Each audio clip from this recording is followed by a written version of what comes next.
Dalawang babae na may kasong estafa through falsification ang voluntaryong sumuko sa himpilan ng Daet Municipal Police Station. Ang kabuuan ng balita mula kay Police Staff Sergeant Mercolito Lavendino Jr. Yung sumuko ang dalawang babae na may kasong estafa through falsification sa tracker team ng Daet Municipal Police Station, Camarines Norte Police Provincial Office. Kinilala ang mga sumuko sa alias Rachel Barrio, 33 anyos, dalaga at si alias Julie Reyes, 54 anyos, may asawa at kapwa residente ng Daet Camarines Norte.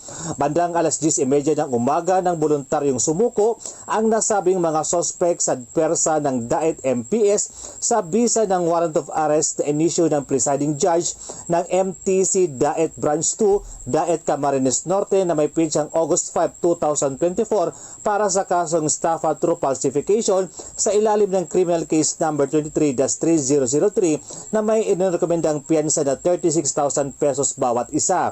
Ang mga akusado ay kasalukuyang nasa kustudiya ng Daet PNP para sa kakulang disposisyon at dokumentasyon.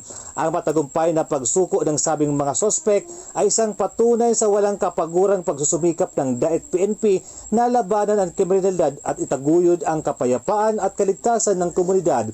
Dahil sa bagong Pilipinas, ang gusto ng pulis ay ligtas ka.